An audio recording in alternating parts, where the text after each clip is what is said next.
Right now, the press all right? They've all gone. Are we having a nice time, ladies and gentlemen? Not a bad bunch of people. I just want to grab somebody. Look at them all. They're thinking, who's he coming for now? Look at Tice. He's nervous. It's going to cost me a few quid.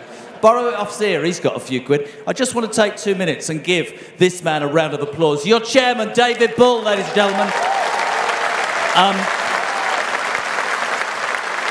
The job has encompassed almost all of you, and you have put your heart and soul into this, haven't you? Yeah, I really have. It's extraordinary. I feel really like a proud parent, I suppose, over the many years. 8 kids more than me. So, look, Richard was right. Without Richard, the party wouldn't be here. We were polling at 2%, 3%. We are now polling at 32%, 10 points ahead of any other party.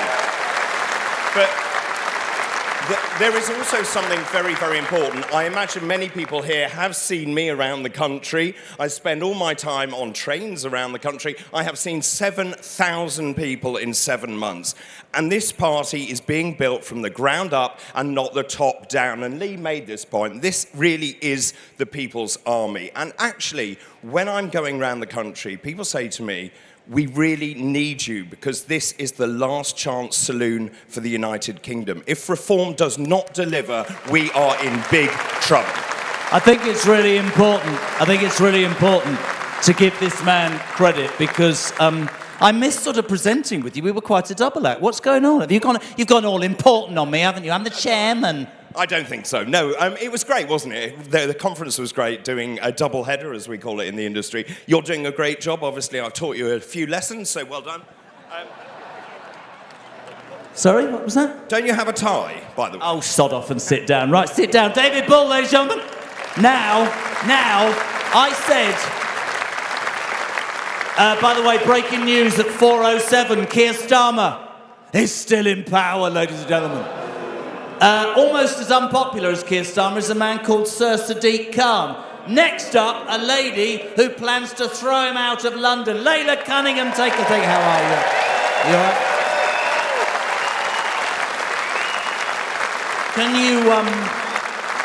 Can you really do a job on Sadiq Khan? I'll do more of a job. I've got a message to Sadiq. Oh? His time's up. Because everyone in London knows that London should be the greatest city in the world, and the only party that's going to bring that about is reform. When you look today, you think of the job that you're trying to do in London, you see a Monday afternoon in Birmingham, 2,500 people. What does it make you think about this as a movement? Listen, I get stopped by all kinds of people in London. You know, people tell me, oh, it's a certain type of voter that votes reform. We all know it's not. There's no left or right. There's just voters who want a government that works for them, keeps them safe, keep taxes low, delivers good public services, and for God's sake, believes in the sovereignty of this country. And only reform does that. Thank you. Brilliant. There they are. Look at them. It's like, just get the camera. Look at that. Sweeping along. Zia, how are you? Nice to see you. Ty's bought the ring yet? Lee Anderson says you're a tight ass. He did. Have you got a comment to say to that? Yeah, I'll have a word with him later. I'm a bit bruised up. Robert, very good. Lee, you're the man, aren't you, Chief Whip? Andrew, thank you. The lovely Sarah. And Danny, you're not getting a kiss. Thank you very much indeed. Give the Rogues Gallery a round of applause. Right. So... not long to go now. The main man himself will be here to tell you about his vision and about how Nigel Farage believes that he can change the United Kingdom. First up, of course, is the May elections. Before the main man comes out, we thought it important to show you the journey, the momentum, the vibe that Reform UK has had over the last 12 months. Enjoy. This could be a new dawn for British politics. Nigel Farage's party took this once safe Labour seat. Winning's obviously fantastic, but just think about the swing. Think about the change. Their vote has collapsed, and much of it's come to us. Nobody in Westminster will learn any lessons from this in the short term, but I tell you what, this is happening. It's not a one-off, it's real. New leaked membership figures show that Reform UK has now surpassed the Labour Party to become the largest political party in the United Kingdom, and it marks the first time in 15 years a party other than Labour has claimed that top spot. His name is Danny Kruger, and he joins me on the stage now. I will welcome Robert Jenrick into this room and into Reform UK. Romford MP Andrew Rosendale has defected to Reform UK. Would you please welcome to the stage former Home Secretary Suella Braverman. Whoever comes out on top on May the 7th, it may well decide who the Prime Minister is, so the stakes are very, very high. A latest polling projection from YouGov, it puts Reform UK on course to be the next government and Nigel Farage, of course, to be the next Prime Minister. The Tories are nowhere in this contest leading up to May the 7th, so the opportunity for something fresh and something new has never, ever been greater. Please welcome to the stage the leader of Reform UK, Nigel Farage.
Good afternoon, Birmingham.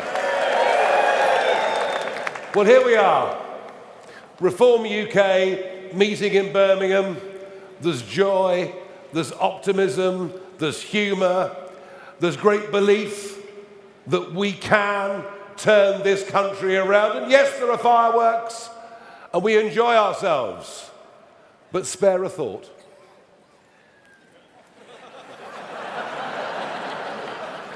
No, please. Spare a thought for Downing Street this afternoon, where the curtains are drawn and the political life of the most unpopular and most useless Prime Minister in living memory is drawing to a close.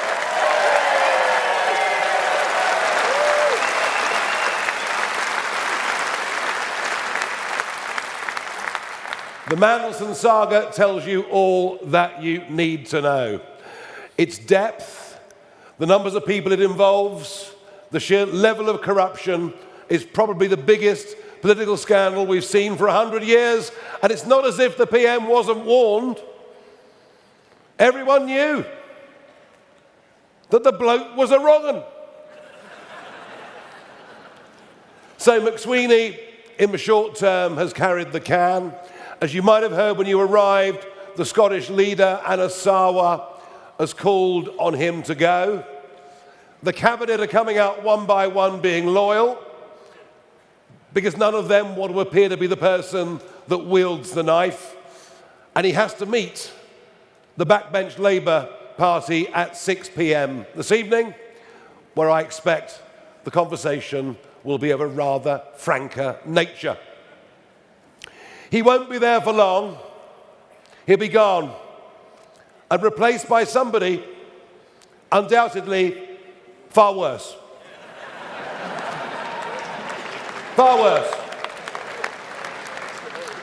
It took the Conservatives 14 years, 14 long years of disaster to get into the mess they did, and this mob have managed it within a space of 18 months. I suppose you've got to admire it, really. But either way, what we do know is there is now a very clear dividing line in British politics. Keir Starmer says the country is not broken. Kemi Badenoch says the country is not broken. And we say, and 74% of the public agree with us in opinion polls, we say Britain is broken and Britain needs reform. And it doesn't matter where you look. It doesn't matter where you look. Just look at our public services. The NHS, just as one example. It's literally impossible for the NHS to cope with the level of population explosion that has happened in this country over the course of the last 20 years. And I can scarcely believe that now we are offshoring the NHS, outsourcing the NHS. You could get a telephone Zoom consultation from a doctor on a beach in Malaysia. Don't ever let the Labour Party say that Reform want to privatise the NHS whilst they're outsourcing the NHS, whilst at the same time putting a cap on the number of students who qualify as doctors and nurses every year. Complete and utter madness.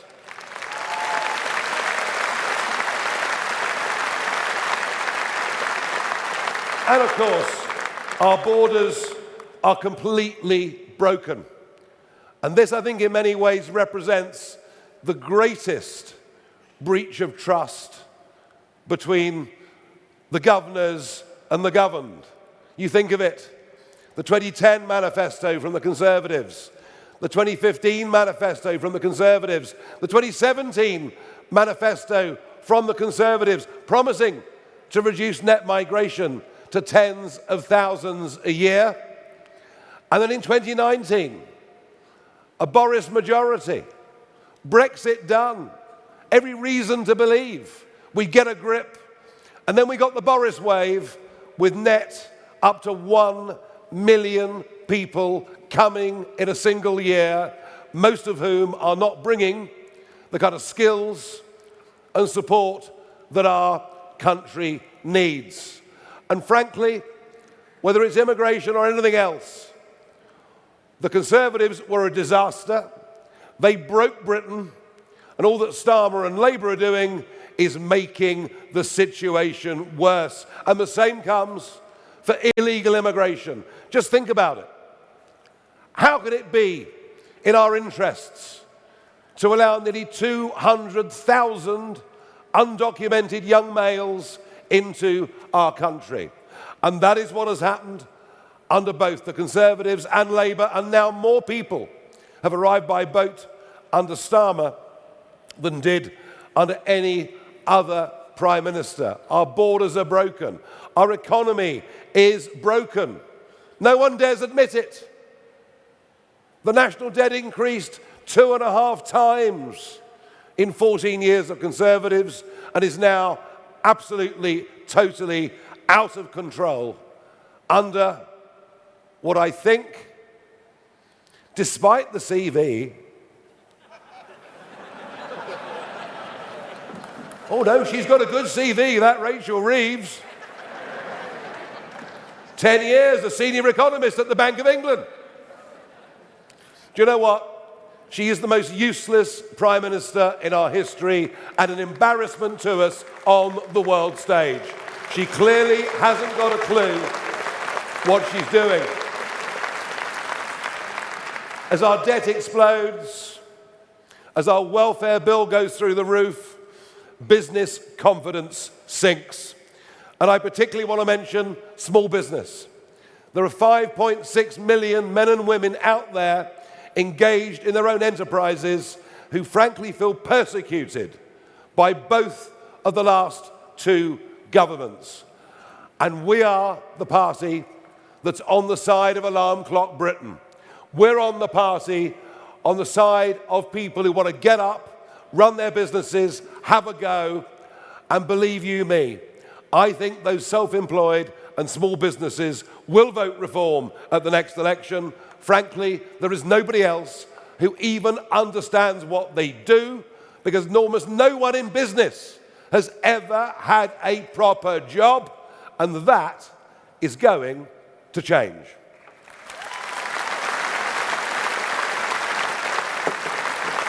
We are deindustrializing at a rate of knots.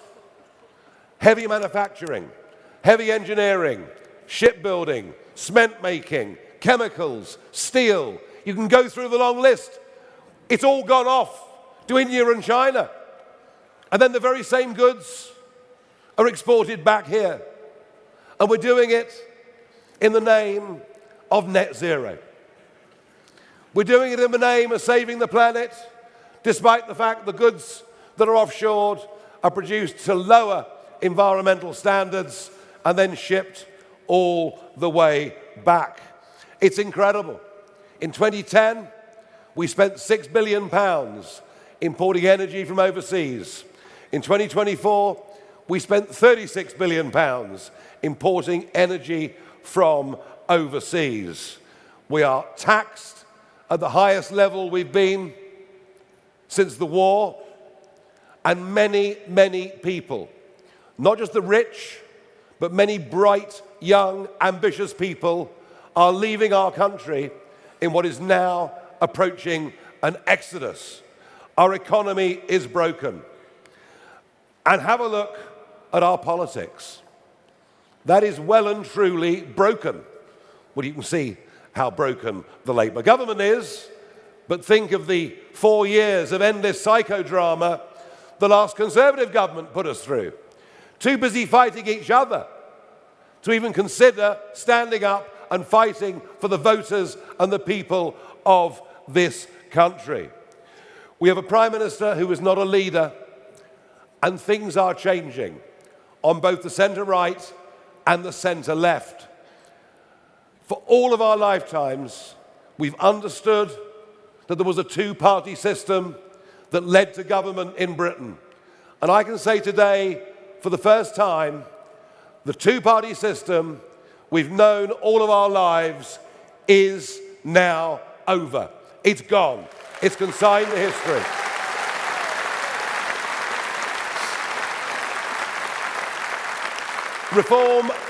Reform has broken the mould of British politics, something Roy Jenkins tried to do 40 years ago and failed. We have broken the mould, and that's why we've led in the last 200 opinion polls.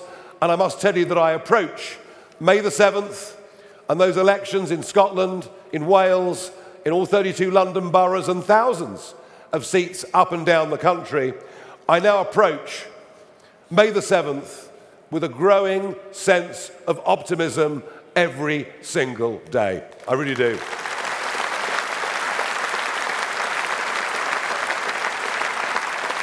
And so broken is our politics, they've even started cancelling elections.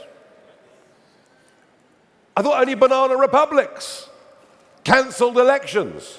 Well, I will be in the High Court on the 19th and 20th of February when we fight the government at judicial review, not just for the elections this year, but to think that in the case of Norfolk, of Suffolk, of East and West Sussex, if this goes ahead, it will be the second year in a row that elections have been cancelled. We go into that court fight with every reason to think that we are going to upstage the establishment and that we are going to win and re-enfranchise 5 million people.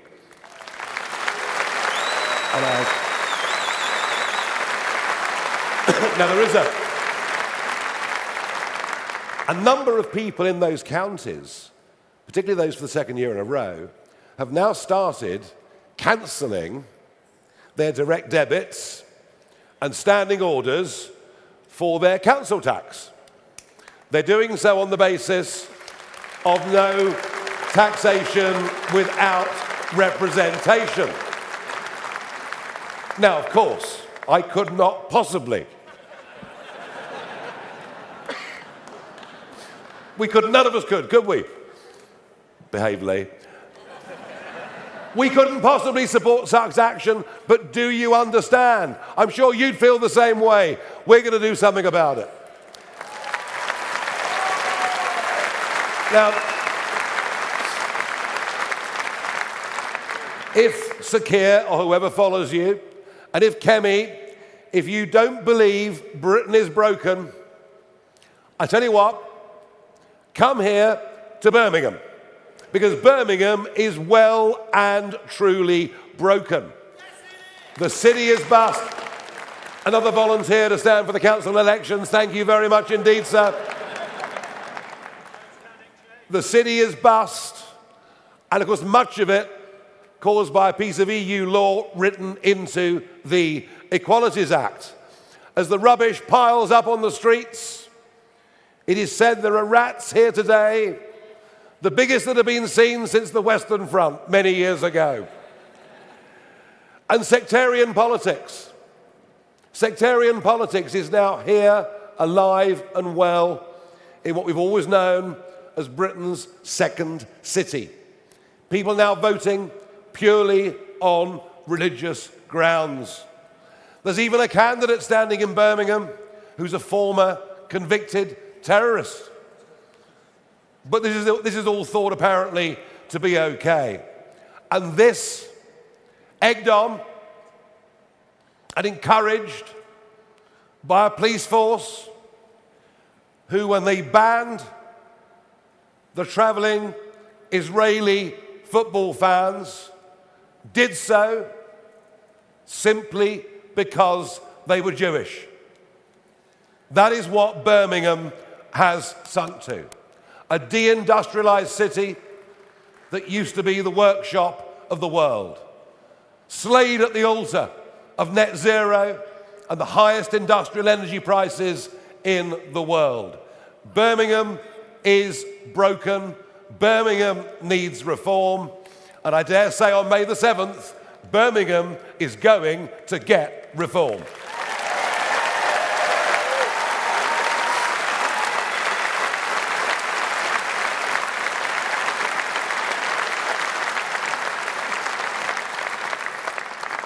Now, unless you face up to the facts that Britain is broken, unless you're prepared to be honest enough to accept the depth of trouble that we're in, you can't begin to even contemplate what the actions needed to rectify it are. And that, I believe, is what gives us, above all, our biggest advantage over our competitors who've still got their heads very, very firmly tucked in the sand.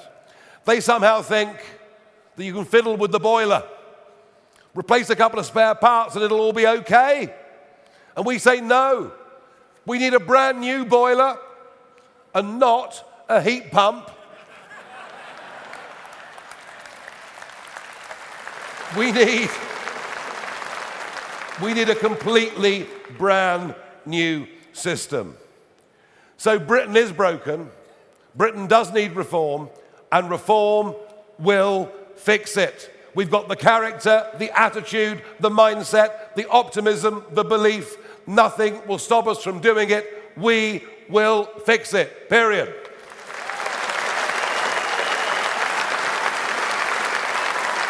And we will stick to our fundamental principles. We will stick to the slogan that summarizes why we are and what we are. Our priorities are family, community, and country, and we care about those things, frankly, to the exclusion of all else. Because if we do, and we respect the Judeo-Christian principles which underpin the entirety of our civilization, if we understand those things, respect those things, then we can proceed with people in position and with policies that will all be based around one political theme. And that political theme is national interest. We will act in the national interest and of its people at every given opportunity, regardless of criticism.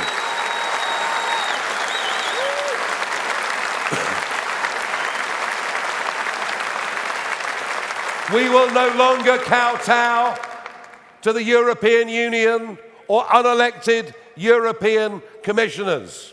We will no longer even listen to illegitimate United Nations courts like the ICJ, who with a judge from Russia and China have persuaded our Prime Minister to give away, no, sorry, not to give away, to pay to hand over the strategically important Chagos Islands. We will not be listening to courts like that in the future. We'll be acting in our own national self-interest.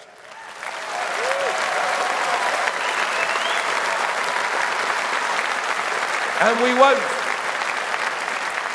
we won't do the bidding of the Chinese Communist Party in the shameful way that this Prime Minister, this government, and many of its officials do. Did you see after his visit to Beijing that today British citizen and democracy rights campaigner Jimmy Lai has been given a further 20 years in prison?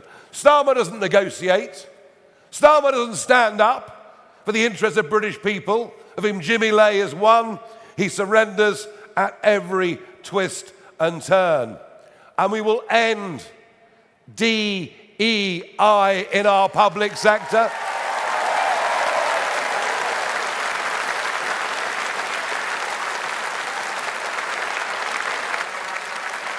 Get rid of two-tier policing, of two-tier justice. We will, because we're firm, we're determined, we don't mind what abuse we're going to get. We will stop the rot, and we'll do it because the national interest demands that we do. Just as it demands that we abolish this insane net zero agenda, it's going to go under us. And we will.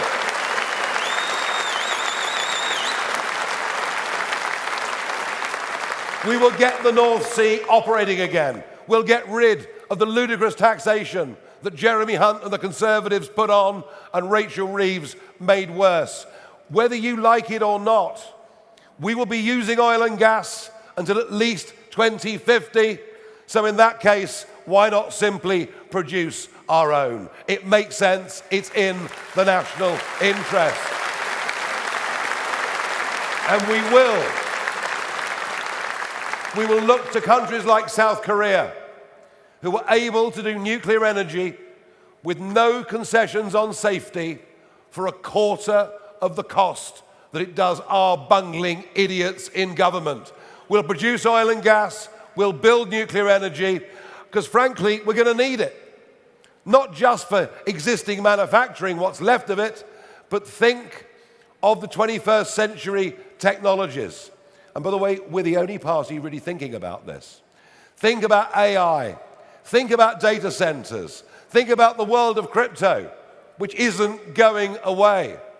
To be engaged in that, you need more energy than we've ever produced in our histories. We must and we have to be ready for that because it is in the national interest. And we will do everything in the national self-interest to try and produce as much food as we can in this country and not allow our farmers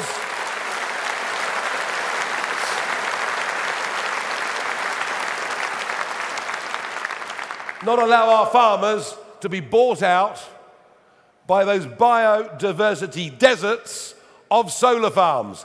Let's produce food and get rid of all the solar farms. Simple as.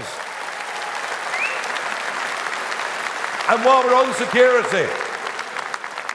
security, Starmer's hideous 11-year surrender of much of our fishing to European countries has been a hammer blow to coastal communities all over this country, and we will take back what is rightfully ours, give our fishing industry a chance to live and thrive.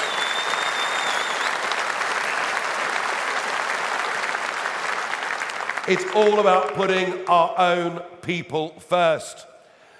And in our national interest, we must stop extreme teaching unions poisoning the minds of our kids. We've got to stop this happening.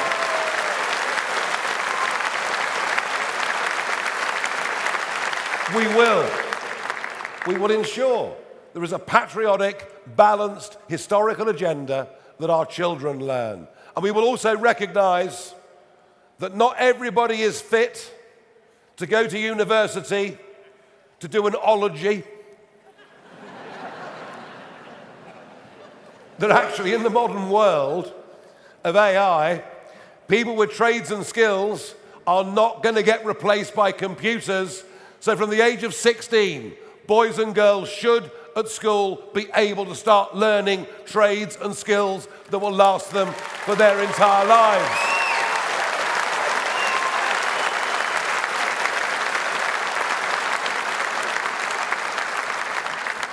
But we have to start making money. The country is going bust. We're caught in a trap where there are many at work who would actually be better off on welfare. And we will have to cut the welfare budget. Not everybody will like it, but, you know, I'm sorry, but mild anxiety, yeah? I mean, after a heavy night out, I have mild anxiety. Well, less so than before. But you can't go on the sick because you've got mild anxiety. But it is an attitudinal change that Britain needs. An attitudinal change to hard work rather than work-life balance. An attitudinal change to the idea of working from home. People aren't more productive working at home. It's a load of nonsense. They're more productive being with other fellow human beings and working as part of a team. I want us to be the champions of have a go Britain. People setting up businesses, people having a go. They may succeed, they may not, but many will, and I'm pleased that Kevin Byrne, who was the founder of checkertrade.com, is going to be our mentor in helping us produce the right policies for millions more men and women to set up their own businesses and have the chance to make a big success of their lives. And I'm proud that we're going to do that. But the Whitehall class don't get it. The Westminster class don't get it. They don't understand hard work. They don't understand business, and we do. And the same goes for tax. Why would you want all the richest people who pay the most amounts of tax to leave the country? Because if you do that, it means the taxes that everybody else has to pay, who's at work, go up. It is the economics of jealousy. It is the economics of small-mindedness. It is the economics of stupidity. And I want to reverse the exodus. I want the rich to come back and pay taxes here. I want to stop young 30-something ambitious people leaving our country. And tax is part of it, but it's not all of it. One of the other reasons people are leaving London in such numbers is because of the near collapse of law and order. And it isn't just London, is it? It's the same in all of our cities. And the academic experts will tell you that crime is falling. Is it hell? Whether it's phone thefts or frauds or sexual assaults or whatever it is, crime is getting worse. And that's why I'm very, very pleased that after all these years of Sadiq Khan, of London becoming lawless, the beginning with our campaign on the 7th of May in the 32 boroughs, but heading on to the London mayoral elections in a couple of years' time, our candidate is going to be vigilante mum Layla Cunningham to bring back law and order to London.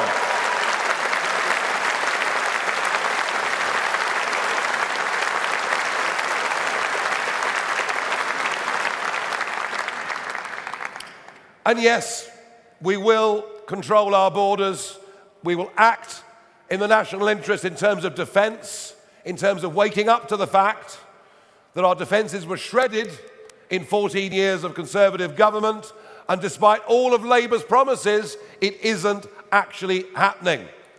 And if we have to cut the welfare budget to make our defences stronger in a dangerous world, well then that is exactly what we are going to have to do. We can't defend ourselves right now.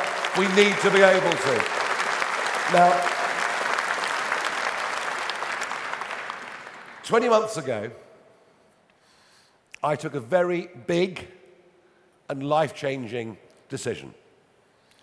Having retired from politics, once we got Brexit over the line, I decided that I would come back into politics, and I did so because I believed that at that moment in time, I was the best person to lead the fight back against the shredding of all of the values and all of the good things that this country had stood for. I can't be bought. I can't be bullied.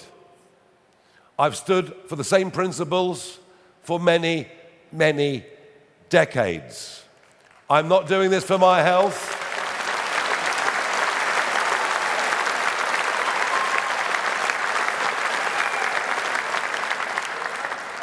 There are many other things in life I could be doing. But 18 months on, I believe even more strongly that I am the right person at this moment in time to lead this vital and historic movement. And I won't get everything right, but I will always lead with courage. If you can survive the snakes in I'm a Celebrity, Get Me Out of Here, you can survive pretty much anything. But of course, the criticism consistently has been, you're not ready for the election because you're a one-man band. Well, that is all changing, and it's changed rapidly. Whilst we've had in the existing team talent, hard work, ability, and life experience, what we've lacked is experience in number 10. What we've lacked is experience in government. What we've lacked is long-term experience in Parliament. And that is why Nadine Dorries, Jake Berry, Nadeem Zahawi, Danny Kruger, Andrew Rosendahl, Robert Jenrick and Suella Braverman are very welcome in our camp, and we're delighted to see many of you here today.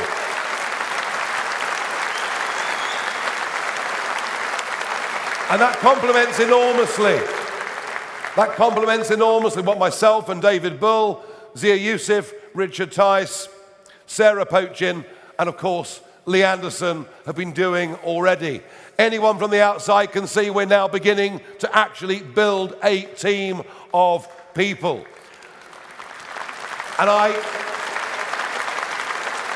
will also go on encouraging those from outside politics with expertise to join us. People like Colin Sutton, people like Vanessa Frake, and there are many, many more people out there who will answer the call because they realise just how much trouble our once great country is in. The May the 7th elections are crucial. They are our equivalent of the midterms.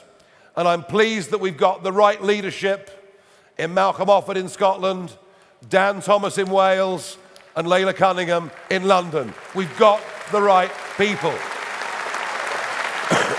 But I'm not going to wait until after May the 7th for the next phase, because things are moving rather quickly out there. I will, within the next few days, start to unveil the first people who will act as our spokesman and act as our shadow cabinet ministers. That is coming in just a few days' time and will represent yet more maturity for our party. And I'm looking forward to that, very, very much indeed. I said here in September that I thought the general election would happen in 2027. Well, of course, I was mocked and ridiculed. I'm always mocked and ridiculed. Well, I stand by that, but it could come more quickly. This whole thing could just unravel. Starmer goes, the party moves to the hard left, there's a further exodus of capital and people from the country, the bond markets lose confidence. I know Andy Burnham and the others say, we're not worried about the bond market. Well, you may not be worried about the bond market, but the bond market's worried about you. So as of 3 o'clock today, on our website, reformparty.uk, as of 3 o'clock today, I have opened the lists for people to apply to be general election candidates for this party. And I do today put this party on a general election war footing. We will make sure that when it comes, whenever it is, that we are ready in every way to fight and to win that election.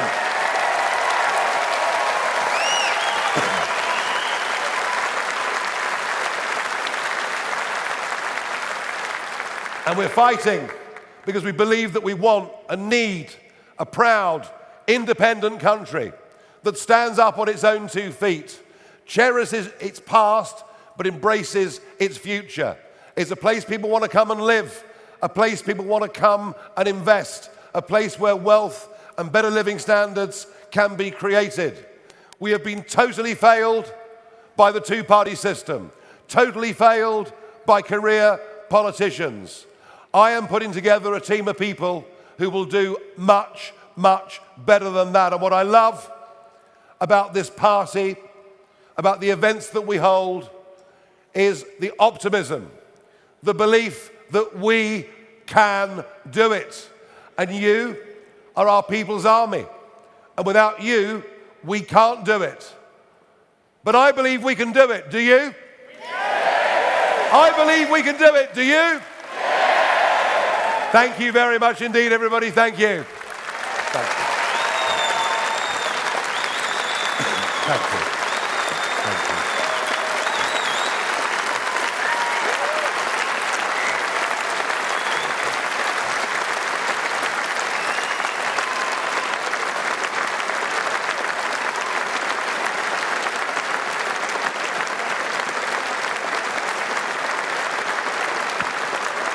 Okay, now, you're now all part of a very large press conference. So behave. First up is Catherine Foster from GB News.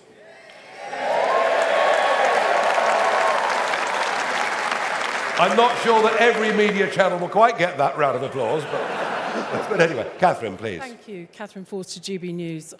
Obviously, chaos in Downing Street, the Prime Minister's position very precarious. You've talked about the national interest.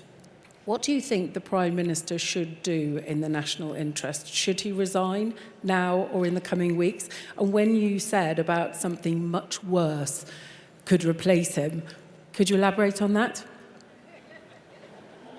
Yes. Look, if a Prime Minister loses credibility, can't command the House of Commons, can't command his own party, doesn't have respect internationally, then it's not in the national interest for him or her to stay. So I think that he should resign, and I think that he will, before very long, resign. I think Anna Sarwar is a very big marker. I mean, how can Labour now fight the Scottish elections if Starmer stays as Prime Minister? It's virtually impossible, isn't it? And the same, I think, will come for Wales very, very shortly. And there's supposed to be a meeting of the Parliamentary Labour Party at 6 o'clock tonight, which could be very entertaining. When I say much worse, they'll go further to the left. The centre of gravity of the Labour Party is being dragged leftwards. It's being dragged leftwards by sectarian votes and fear of losing to more Gaza independence. It's being dragged leftwards by the advent of Zach Polanski. Some pretty crazy ideas, but that's where it's going. So I suspect that the next leader of the Labour Party will have even worse policies on tax, will drive the exodus of talent from the country, and I think things are going to get worse before they get better. But you know, maybe the truth is, if Starmer goes, maybe what the public really deserve is a general election, and that is what we'll push for.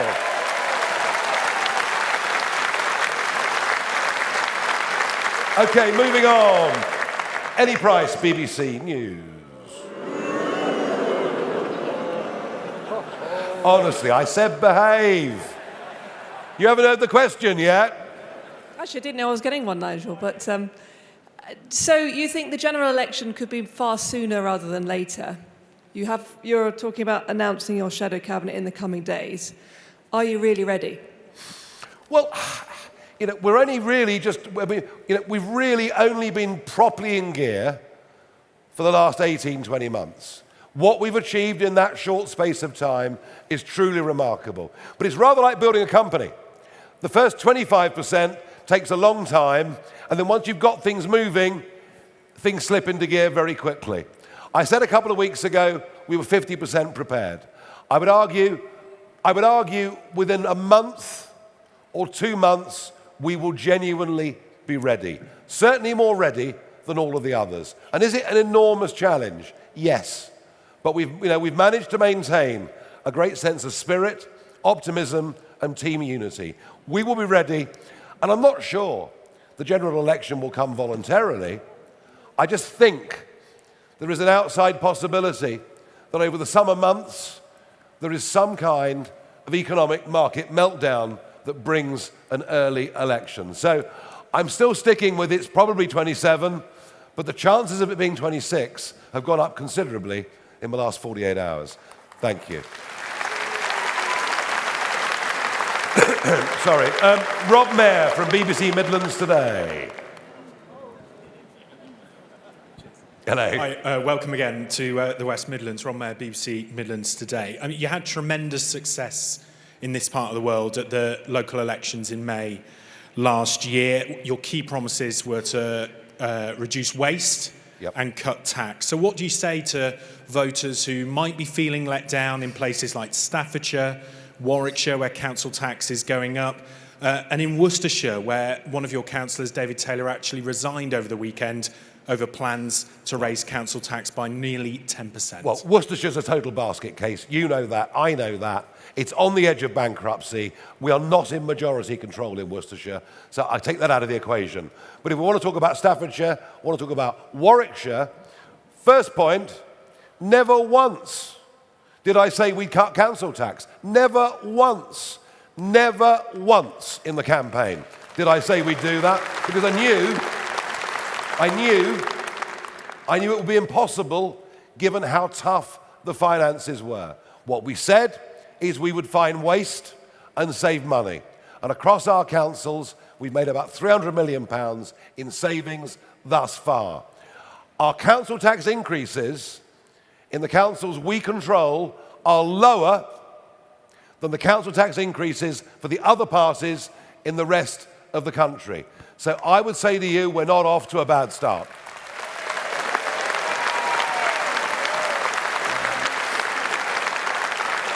Okay, Lewis Warner, ITV News Central. Thank you. I'd like to ask, you said you're on a general election war footing.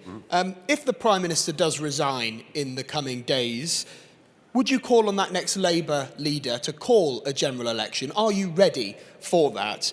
And if so, why should they? Because some of the MPs sitting opposite here didn't call a by-election when they defected.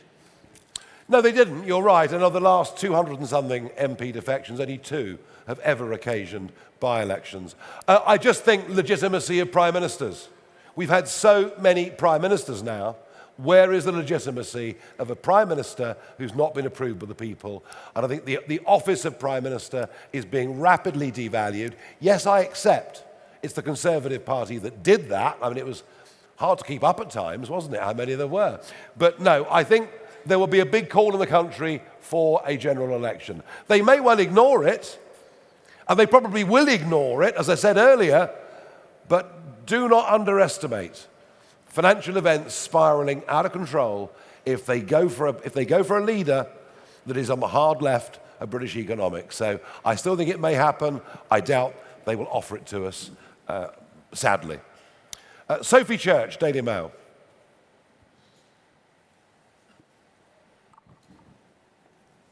Thanks, Nigel.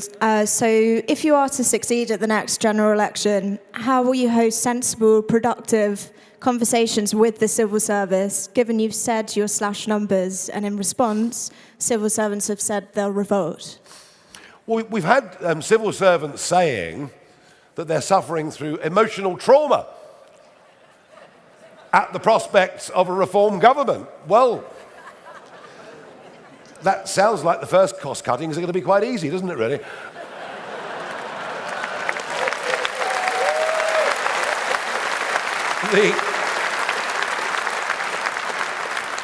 I do not have direct experience of working with the civil service. Richard Tice and I have not been in that position before. But we've spoken to enough people who tell us there are many good people in the civil service who want to do their best. And what we have to do is find out who are the good ones and keep them. And with the advent of AI, I promise you, with the advent of AI, there are going to be a lot of job losses in the civil service anyway. What we cannot have is an obstructive civil service that willfully try to prevent the manifesto of a government being put through.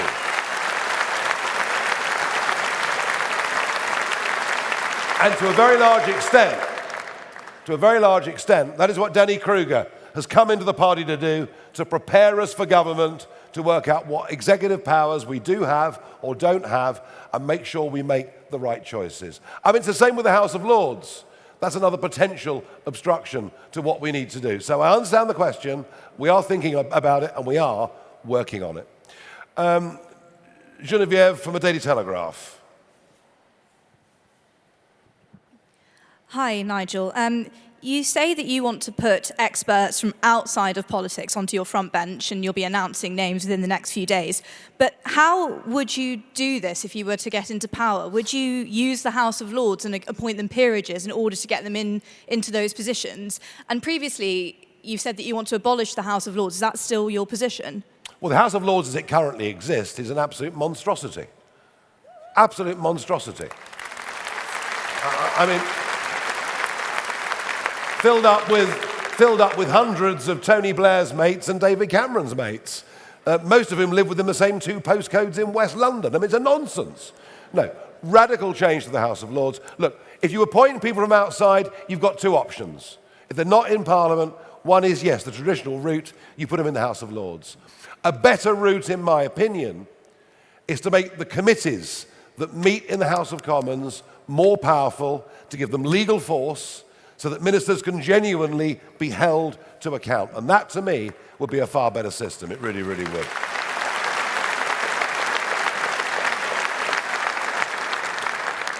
Sophie from the Daily Mirror. Hi, thanks, Nigel. So last year, one of your new MPs, Robert Jenrick, complained about visiting Handsworth in Birmingham, where he said he didn't see another white face when he was speaking about integration. Do you think the best way to assess whether an area is integrated is by the number of white people in it? Thank you. No, it's by, do people speak the same language? Do kids play together in the street? Is there a sense of commonality, and is there a sense of community? And I think there is a feeling in too many areas of excessive levels of immigration, regardless of geography, ethnicity. Actually, we finished up with desperately divided societies, and that's a fault of irresponsible immigration policies. Simple as that. Right, now,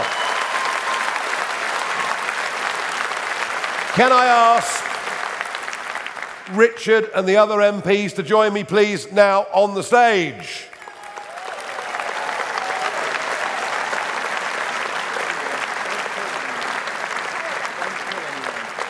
Now, gather in quite tight. No one too near the edges. We come forward. Come in.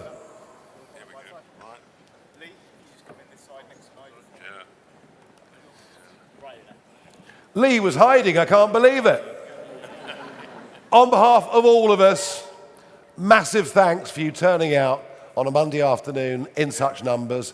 Massive thanks for your enthusiasm, your optimism, your energy. I know many of you are going to be engaged in these elections coming up. There's one coming up later on this month, a load more coming up on the 7th of May.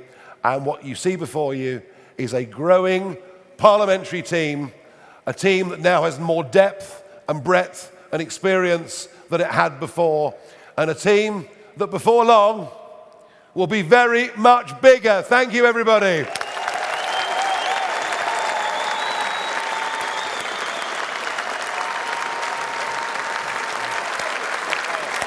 It's all right.